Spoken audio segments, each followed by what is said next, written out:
Sorry for the mess. I wanted to kind of be fancy about it, but didn't work out. Green screen, goodbye. Money shed, hello. So, how you guys doing? I'm so excited talking to you today. Well, our theme is kind of like a weird thing because many people think that separation anxiety can be fixed just putting a dog in a crate, but I disagree with it. And we're going to talk about why is that. Meanwhile, you can tell me where you're from and about your dog and your name, of course, because sometimes I don't see the names unless you give Facebook permission to share your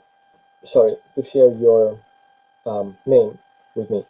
So I'm here in Eugene, Oregon, and it's warm. I just came back from a walk, and I was thinking about my messages I got this morning about separation anxiety, and everybody's already going back to work, and the dogs are freaking out, and they start being a disaster. And I see all this time people says, "Well, get a crate, put the dog in a crate, crate training, crate training." And I was like, no, crate training doesn't solve the problem. We have to see separation anxiety as an emotional problem, not a behavior problem.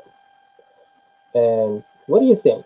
What do you think separation anxiety is? Any tips? How about everybody of you give me one thing that is the root of separation anxiety? And I will mention 7 roots of separation anxiety. And I feel this is something very important that is misinterpreted. We give it a general term of separation anxiety, and then we give it a general solution of separation anxiety. We're going to talk about that. The first thing people suggest is, well, your dog has separation anxiety if he's being destructive in the house. And then we have to go to the measure of putting the dog in a crate. Some people suggest put the dog on CBD oil. Some people suggest go to the vet and prescribe him, any type of medication.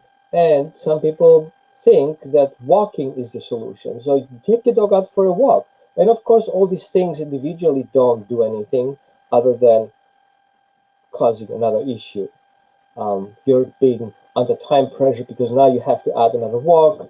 You have to give your dog medicine. You have to do all these things around that, and it becomes very frustrating. Now, let me explain to you a little bit separation anxiety to start with. And meanwhile, I want to see where you guys from. You guys need to be conditioned. If you're here on the show watching it, I need to know who you are. Just I'm talking to myself. You're like, "Hi, Roman, how are you doing?" No, I want to say, "Hi, your name. How are you doing? Nice meeting you, and thanks for having me here." Okay, meanwhile, I just stopped talking about separation anxiety because you guys are really slow this morning. I mean, I didn't have my coffee yet, but you are slower than I am. Okay, so I have my cheat sheet here, so don't tell me you're looking somewhere else. Yeah, I'm looking somewhere else because I have my cheat sheet. I don't want to miss anything because everything is important.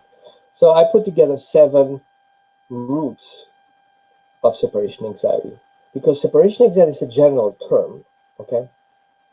So there's a typical separation anxiety, which is very important.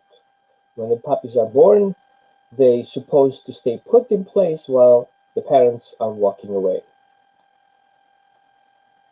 Thank you, Bethany. Thank you for chiming in here. I'm from Pennsylvania. Okay, who's next?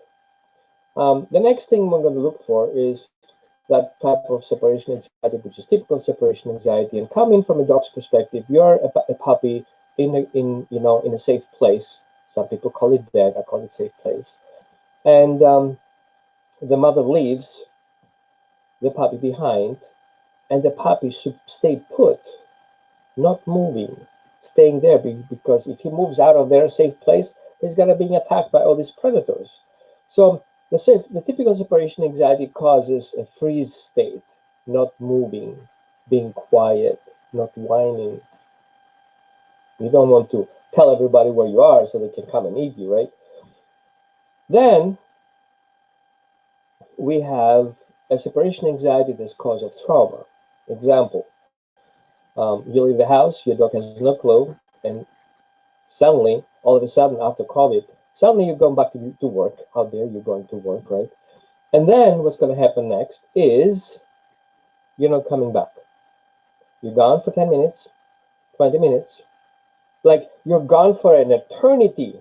Picture this. You're gone forever. Who knows if you ever come back?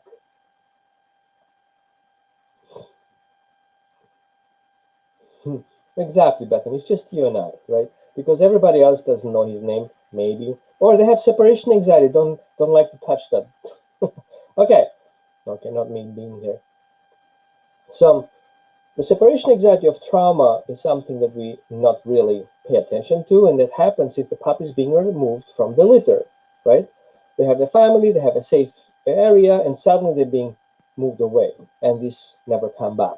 And you, once the dog bonds with you, then suddenly you disappear too, and the PTSD response kicks in, being afraid that you will never return, just like the family disappeared a couple of weeks ago, right? And then we have separation anxiety from genetics. And you're like, what? Genetics? Why does it do genetics with separation anxiety? Hold on. See, for example, guardian breeds. What makes a guardian breed a guardian breed? Hi, Tracy. What makes a guardian breed a guardian breed? A guardian breed has a concept of being together with the family. Consider that is so important that needs to be guarded and protected so nobody else can take it away. And then suddenly they disappear. The kids go to school, husband goes to work, wife goes to work, pet sitter comes in, pet sitter walks away, and then the dog is left alone behind, and he's failing on the job, right? He's failing on the job because his job description is to guard and protect the family, and the family disappears, and he cannot be compliant to the job, which is a serious problem. See, all of a sudden, we have a genetic predisposition of the dog to be a guardian breed and to keep everything together and organized, or a herding dog, keep everybody organized in place. And then these guys just disappear. That's frustrating. That causes anxiety. And it becomes a liver issue. Then we have separation anxiety because of conditioning. And you're like, what? How can I condition my dog to have separation anxiety? Let me explain. The dog comes up to you, you pet your dog. Your dog comes up to you, you pet your dog. Watch your hands. What do? Dog comes up to you, flip, the hand goes right away to your dog. Conditioning him that every time he's with you, he's being rewarded. Next to you is what you want him to be. So you basically create a job description around that, which you condition a dog that the dog has to be next to you all the time. All right? Now, let's see where that comes from then. Now, the next thing we have to do is separation anxiety because of frustration. How that comes in. Well, imagine that your dog wants to be with you.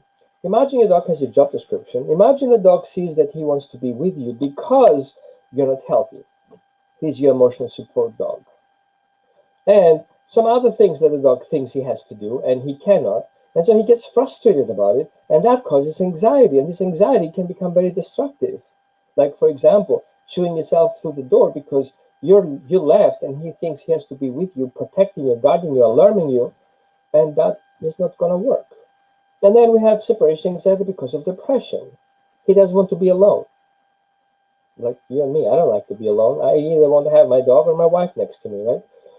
And then we have diet-regulated separation anxiety. Diet-regulated separation anxiety. What the heck is that? Well, let me explain. Let's say your dog doesn't get enough nutrients. Let's say, for example, you buy into this, food blah blah blah marketing stuff. They tell you what's in there, but actually it's not. Scientific proof already that many of, like more than 50% of 18 major brands don't even have all the ingredients listed they have in there, and some of them actually miss more than one ingredient listed in their description. which means the dog, really, you don't know what you're giving your dog. Literally, your dog may lack on certain things and he doesn't get them. And so his body goes into this anxiety level because lack of nutrients. And all of a sudden, you walk away and he thinks he's going to starve because nutrients are not given and he doesn't have access to address it. Therefore, you leaving is a problem. So you can see suddenly, out of nowhere, out of a general term of separation anxiety, we have 7 different roots of separation anxiety, and all of them being pushed in the crate. Yeah. Now, when we look into that part, first of all, I hate crates.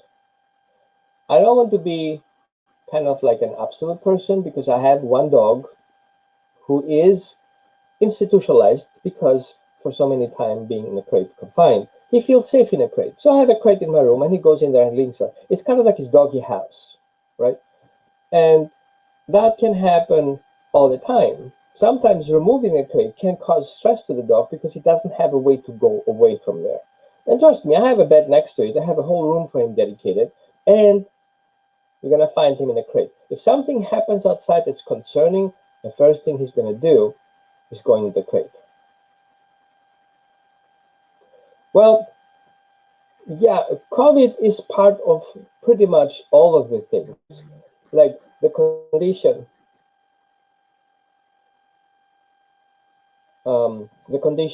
the trauma, the conditioning, the frustration, the depression, and separation anxiety, to that regulated, all that comes together, right?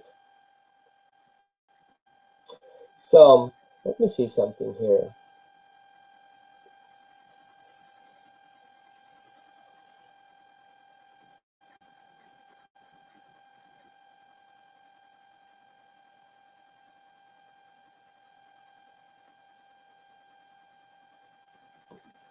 And so I would say no, COVID is not a reason for separation anxiety, but the circumstances we are in through COVID is part of that. It just shows up more intense. And the other thing,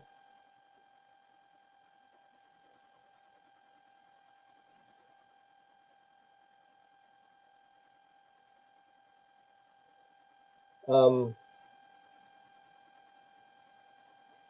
when we look into the part of separation anxiety, we have to see that as what are we assessing here? What's the assessment? So if you look into the assessment, we want to look for what's the scale of separation anxiety that's happening here. So we have to see the scale. I would say there's a scale of 1 to 15. We have the first scale is running around from one window to the other, from one door to the other, right? And then we have drooling, right? And then we have hiding. So the dog knows that you're going to leave, and suddenly he's hiding. Then you start having distraction, chewing on stuff, pillows, etc. Hi, Maria. And the next thing you're going to look for is restlessness, pacing. The dog will not calm down. And it escalates, kind of like a scale. It escalates. And then you have starting already aggressive behaviors. Aggressive behaviors meaning is you going to leave, and suddenly the dog growls at you. Don't leave me alone. Some dogs go up and holding you. Some dogs will hold your hand and start, snapping, nipping, biting you, right? The next thing is the dog freezes. He's going into helplessness state. The next thing is barking, whining, howling. You know that when you leave and you come back and the neighbors have a sticker on your door. Your dog was growling and whining and barking all day long. And you're like, no, he's fine. Not really, right?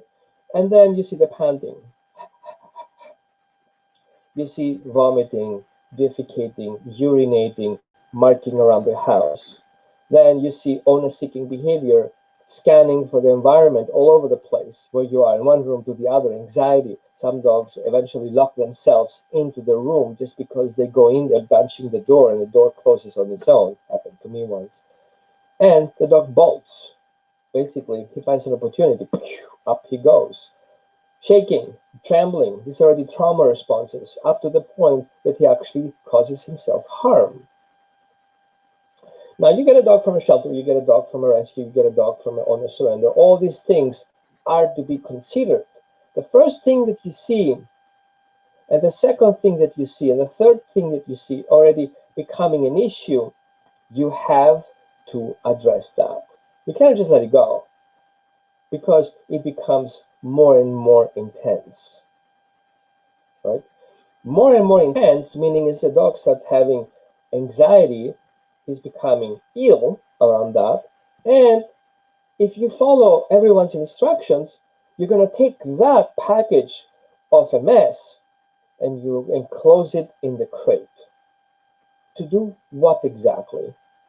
Causing more destruction, more fear, more aggression, because as I said to you before, right, if you remember, how separation anxiety and a crate can cause aggression. I'll tell you what. How would you get your dog in the crate if he avoids to going in there? Come on, give me some solutions here, quickly. What would you do if your dog avoids going into the crate? Because he knows what's going to happen. He goes in the crate, you're going to put your shoes on and you're going to leave. Any ideas? Let me share it with you. Maybe I should wait a little bit so you guys can come up with typing. Give me one reason or one resistance the dog will do if you want to put him in his crate. What would you do first? Would you grab him by the collar? Good point, treats.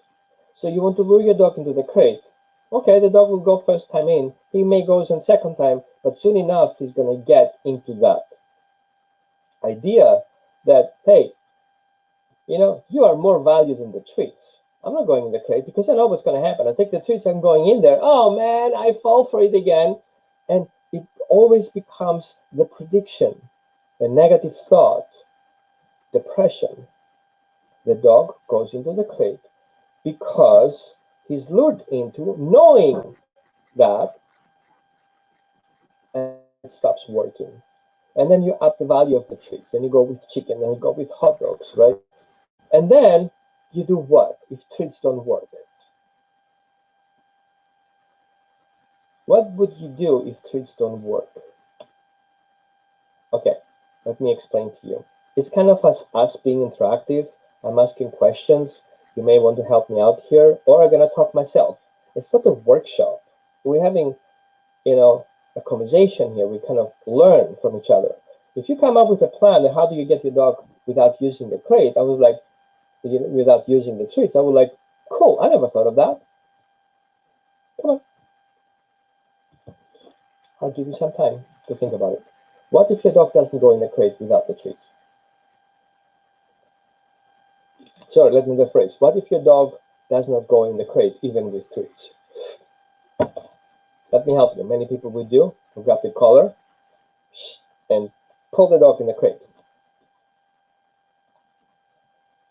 Okay, Kelly, here we go. I pick up my keys. They go straight to the bedroom. Crate's open. One will actually sleep in hers. Good. That's good. You did a good homework so far, and you got this there to that point. Maria, perfect. A favorite toy. I agree with you. That's a great idea. I use that too sometimes to get a dog to do something. But still the motivation is you not leaving. So we see whatever we use, if the dog doesn't take it, then we're not addressing the separation anxiety. You see, you fall for it. I tried to tell you to avoid the crate, and you tried different ways to get the dog in the crate. Now, let's say this way. How can we address separation anxiety? To start with, okay? How can we avoid that to become aggression? The dog should recognize that he is in control, because all these actions that you guys suggested, the dog is not in control of it. You are in control of it. So if you give him the treat, he has no control what you're going to do next. If you give your dog a chew toy or a toy to play with, right, he's not in control of what you do. First of all, we see that there is an disability of a dog to comfort himself because you are the comfort. And then the next thing we see is the dog has a hard time predicting what you're going to do once you close that door behind you. You see, a dog doesn't have the logic. If you tell your dog, hey, sweetie, take care of the house, I'm going to work, right? And your dog thinks you're gone forever. Paul, I fostered a cane corso with separation anxiety. I incrementally got him used to the presence but emotional unavailability marked with an item. That's a good one, right? So what Paul did is he actually offered a counter reward, me, not available, dog, with a game. So he teaches the dog to enrich himself, entertain himself while he doesn't have access to the person. So he pairs the toy and playing together with that person slowly, slowly. He starts removing himself more and more as a reward, leaving the reward behind. Okay? So the surrogate parent in a toy kind of thing. Maria has said here, if you can, don't close the door and praise him even ever whenever he stays. Well, the problem is with most of separation anxiety, they usually start with the process of being destructive, urinating. And this is where people usually switch to the crate and confinement because it says, well, you know, he can still crate and pees and poop in his crate. He can still salivate and make a mess, destroy his bed and his things in there. And that is being just pushed in the freezer. And Kelly, of course, she did the right thing to do. I give a treat every time I come home, but I'm not gone all day. I work part-time. So what she did is what we're going to do. Is we're going to help the dog understand what's going to happen if you leave. And this happens to have small increments. So you have to take a time off. There's no way around because you're treating a medical case. Okay? So somebody has to do the job, either you or somebody the dog is connected with or bonded with. And the dog needs to understand that he's in control of your departure. We want the dog to recognize that you are leaving is not what he's supposed to look for, is him wanting you to return. Good. Putting a soft music on when we go out for a bit. I know people who want turn on the TV, but that always is part of that, but not the only thing. Bobby, awesome. You know what, guys? You're great. Bobby actually gives the dog a shirt that smells like him, comforting, perfect. Lets his bed, only uses the crate if he wants to be in, perfect. I never force him. Yep, the crate is beside his outside bed. Exactly, just like my guy. And Kelly also leaves the TV on. So you see, you guys have all these answers. Perfect. Now let's put all these things together and make it kind of work. Okay? For you worked already because the separation anxiety was not so intense, or you were good to figure out intuitively how to work that off. Now, what we need to look for is changing what the dog predicts it's going to happen if you're getting ready to leave. Because in fact, you will. There's no way around it. No matter if you put your shoes on, if you take your car keys, even if you hide your car keys and your shoes in your car, but you get dressed, well, you have to take a shower. Ew, you don't take a shower? No, you take a shower, right? Or you have breakfast. Or it's always Monday, Tuesday, Thursday, Friday, Saturday that you leave for work.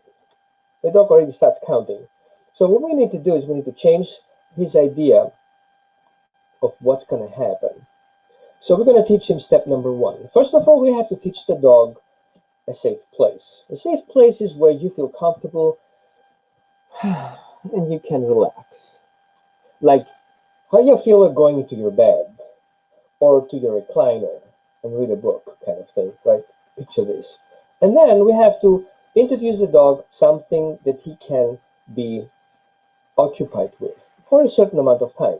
The critical time all the separation anxieties has in common is everything happens. The trigger happens in the first 10 to 20 minutes. depending on the dog and the breed and the relationship. Okay, so how can we overcome the first 10 to 20 minutes where the dog is focused on you leaving? How about we change that? How about we change that and have the dog willing for you to leave? Actually, he wants you to leave because he wants you to come back, because he's being conditioned that when you come back, he gets something very important, and he gets something very important before you leave. So in the meantime, between you leaving and you returning, he has something that's higher value and keeps him occupied. And then we have to teach him some other aspects. I think supplements are a great thing, part of the system. And then what we need to identify is when the dog is in that state and he becomes used to the departure, we want him to control when the departure is going to happen. Because we don't want the dog's sympathetic nervous system to trigger, because that happens if the dog is not in control. Now, you get ready to teach your dog to go to his bed. Now, we don't want that to be a restriction. It's not a command, right? It's an opportunity.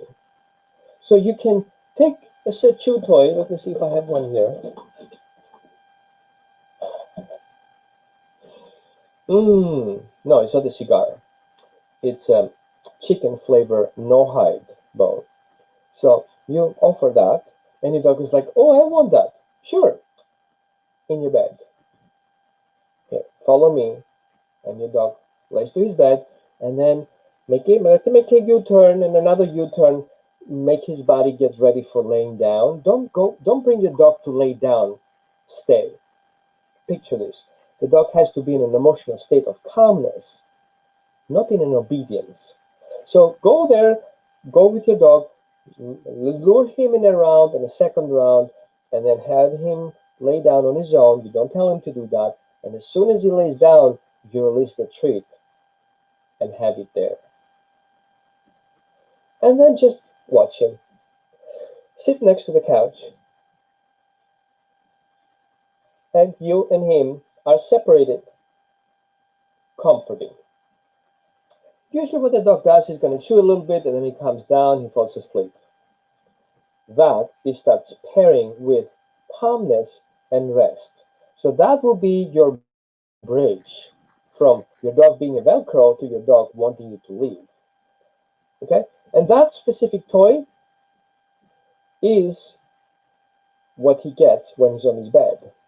Good? Now, because you're going to spend thousands of dollars on this one, I'm just kidding. It just costs 99 cents. You're going to take it and cut it in small pieces. And you ask your dog to go to his bed, because he knows he's going to get that.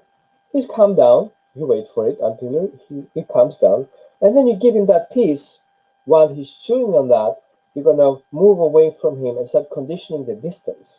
So we have two things that we have to focus here. Distance and time. The first thing we're going to do, it's movement, distance, and time. The first one we have to desensitize is the moving part, where you move away from it. So just make a step backwards, and then you give your dog a treat. Then you make a couple of steps backwards, and then come back again and give your dog a treat. So we pair him with the condition that you leave to come back, so he gets rewarded. And then you walk your way around, just like Paul did, making himself disappearing at some point. Good? So that becomes a routine. Well, you chew on your stuff and now go away, get some more stuff from the kitchen, and some more stuff from the bedroom, and some more stuff. Oh, you know what? I have one in the car. I'll be right back. So you're going to work yourself out of being in distance, and then you're going to work your way away in time, right? And then you're going to walk your way around disappearing. Disappearing behind the wall, disappearing behind the room, and you want to have a camera. I have one like this, right? You have a camera, and you're going to watch the camera, what's happening to your dog. And you want to count. How long does it take for your dog to get nervous? And what you do, you show up earlier.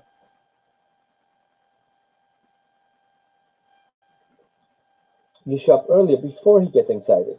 So if he can handle about a couple of minutes, like 5 minutes, 6 minutes, observe the first indication and then calculate 10% less and show up before that. Show him that you will be back before you get anxious. You'll be back before you're getting missed. But meantime, he knows that you were gone for some reason, and that reason is important. Because remember the first thing I said to you, the natural occurring separation anxiety? We go back to the genetics. I leave to bring food. Stay put, don't move until I'm back. Or be relaxed, feel safe until you return. That's why we have to start from the safety perspective. And that's why we have to start with conditioning the dog to move away and returning, just a little bit, right? We have to start conditioning the dog that you're not always accessible all the time, that sometimes you are, sometimes you're not, right? And he's in control of it. You are accessible if he's calm. You're going to call him when you're ready. So he knows about it. He knows how to wait about things. And you just create that structure around that.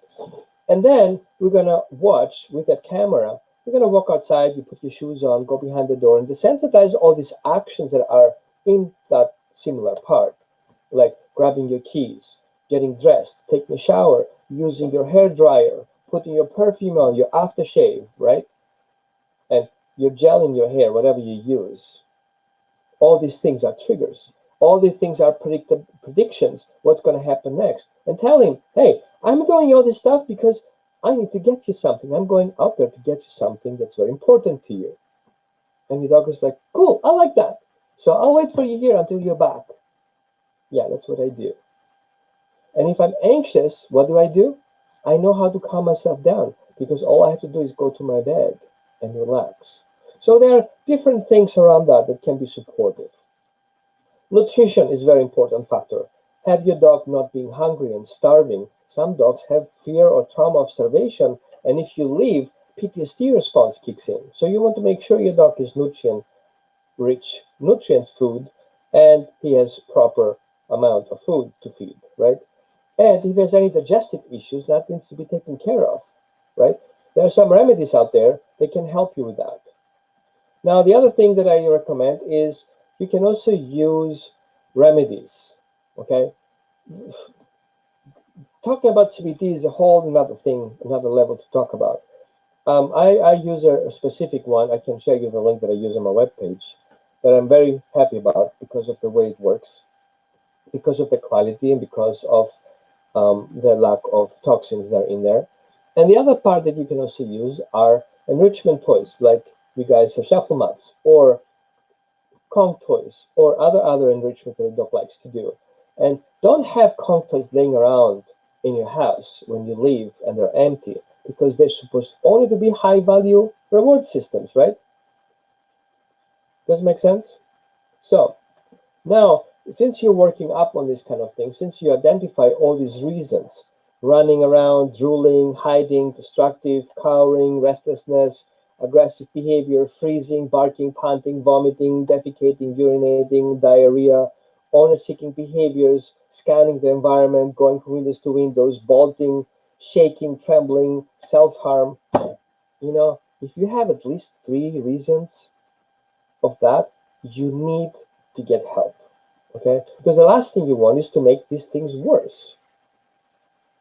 And one thing that I also see very often, people make a mistake, they feel guilty. Now, emotional feedback is very important. The way you leave the dog behind and your dog is like, well, if it's so sad, why you don't take me with you?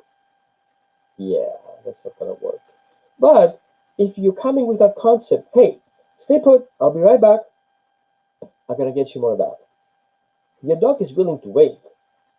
He knows that you will come back because he's focusing on your return, not focusing on your absence. You see that? That's the thing. And you want your dog to tell you when he's ready for you to leave because he still remains in his bed. So his location and his way of being calm in his bed is what gets you back. This is the condition for you to return. So if he gets anxious and he walks away from his bed, he knows that going back to his bed is what gets him back. So what you want to do is you want to return when your dog is still in bed. You want to reward the duration of him being in the bed and you being absent as the ultimate reward. Okay? So you're rewarding the dog when he's in his bed, which means if you're back and he's not in his bed, what do? Rewarding him? No. He has to go to his bed. Then he gets the reward. Make sense? So, how do you guys feel about what we're talking so far? Does it make sense?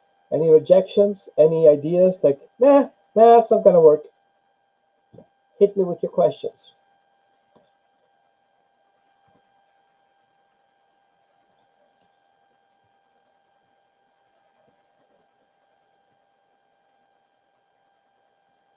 Good, Kelly. You're good. You're good on spot on.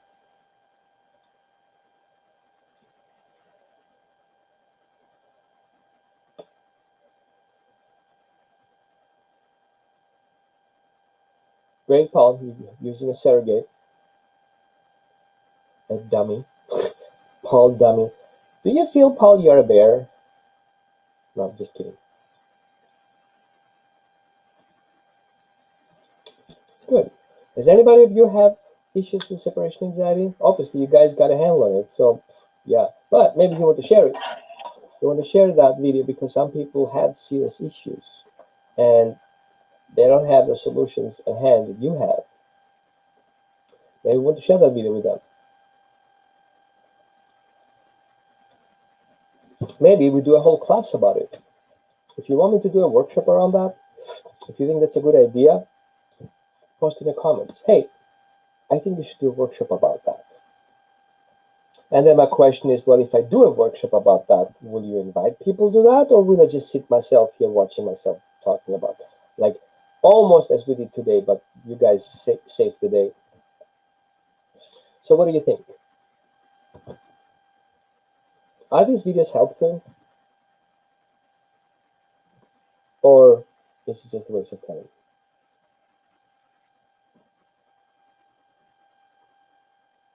The other thing that I want to share is that you cannot treat separation anxiety one thing fits all, because there are so many different things, and you have to see it as a layer, as onion layers.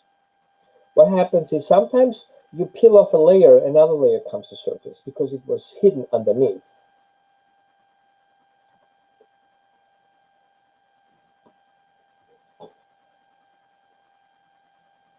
Exactly. Good point.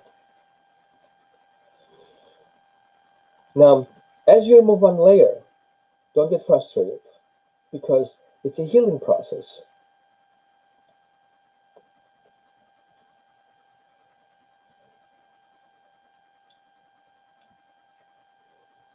Very interesting, Bobby. I think what's going on here is your dog has a trauma about every time he feels guilty or nervous, he feels that he would get punished. It doesn't have to do with you in particular. It could have been very early in his life before the dog came to you. So what I suggest here is to let your dog come out, and just your intention of asking him or following him or checking in on him, that's a PTSD response, I think. And maybe it has nothing to do directly with you, but it has to do with people returning, right? Or if the dog was, for example, in a home and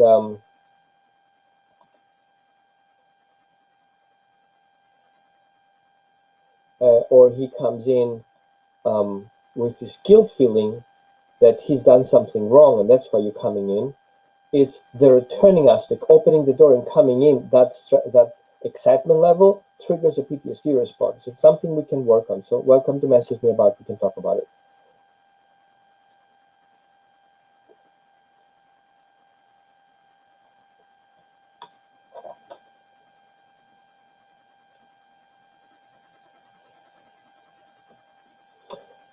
Yes, I would say I see what you mean here, but still, the bear is the representative that is part of you in that state, right? Yes, it's a cue, but yes, it's something instead of you. But if you give him something else, it will be still the same cue, but it will not have the same value because you're already conditioned that that is paired with you. So if you're leaving, that remains back with you. But that's what I think.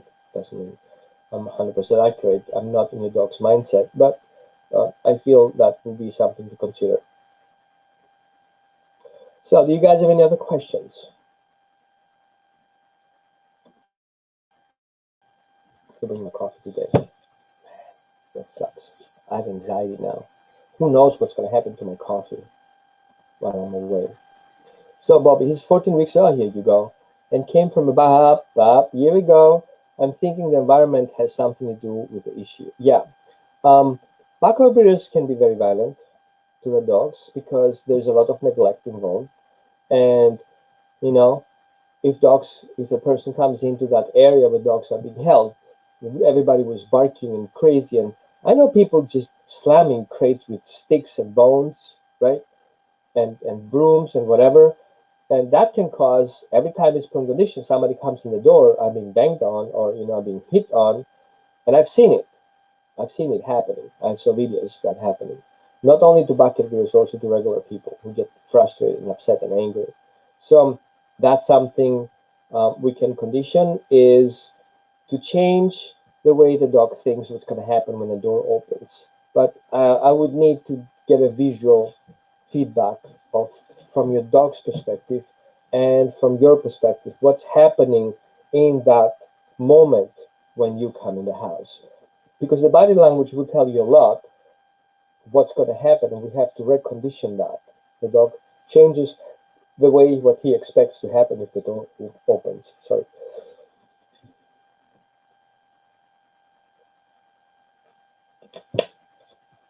And it's very important to change that. In that 14 weeks, we have 2 weeks window right now from week 14 to 16 where the genetic system's kicking in and can actually affect the dog's future behavior where the breed traits are coming in. So depending on what breed your dog is, that can be imprinted in that period of time to change it. So when a pet sitter comes to your house and the dog feels threatened and he chooses in the future to be confident enough to show aggression to avoid that from happening, that will be causing the dog a permanent issue. Like door opening, me showing aggression, make things go away.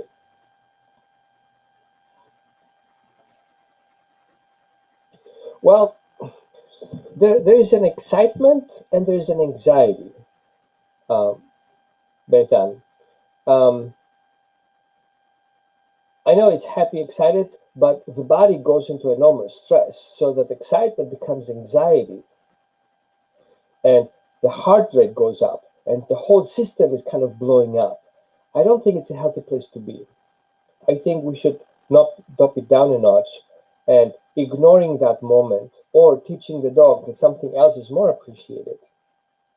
So that will be something that you can work with, leaving the door and coming back from the door as a system. What's going to happen if I come back from the door? And so you start very slow, just leaving, coming back again, just like you do with separation anxiety, but just remain calmer and not reinforcing. Because if the dog comes in with so much anxiety and so much energy, oh my god, oh my god, oh my god, oh my god, all is going to happen. You're reinforcing it by interacting with it. But you can say, I actually don't like that. It's too much for me. Oh, that I like. That gets your affection.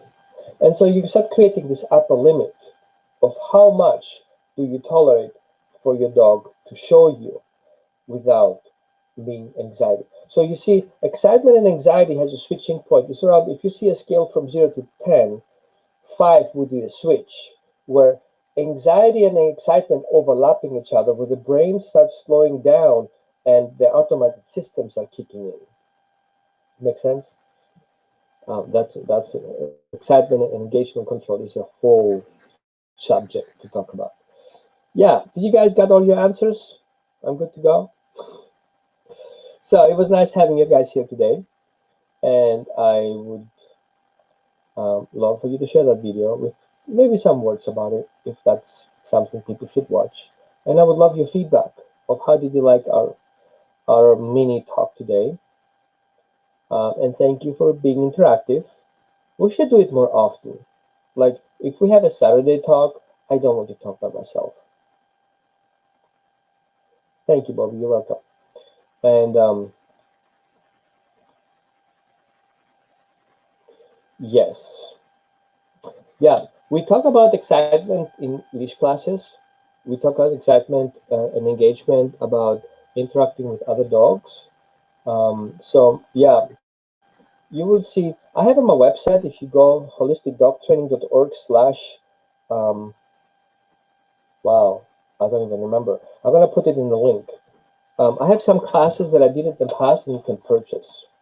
Unless you want to join one of my future classes and actually be interactive there, just like you're with here, and really talk things out. But we're going to go much deeper into that. Those classes are about 2 hours. Yeah, there you go, Tracy. I knew you can type. Yes, I do have a YouTube channel. A lot. Now, don't push me in the corner about not being organized with my YouTube channel. I think I have about 250 videos that dedicated to stuff. So if you go to um, YouTube channel Holistic Dog Training, you're gonna find me there. And of course, you have to subscribe. And you can ask a couple of questions. I mean, I'm not troubleshoot on the YouTube channel, but if you have any quick questions, I'm happy to answer them there. You can always post it. Plus, it helps me, share my YouTube channel because I think it's important. And I have different groups of videos. I have a playlist. So check my playlist. There are different subjects in there after in a row, so you can watch all of them. Good. Yeah, I think let's call it the morning, right? And my phone is being a jerk here today. Like, oh, do you agree with? No, I don't. Shut up. Okay, it was nice talking to you guys, and looking forward to hear back from you. Bye bye.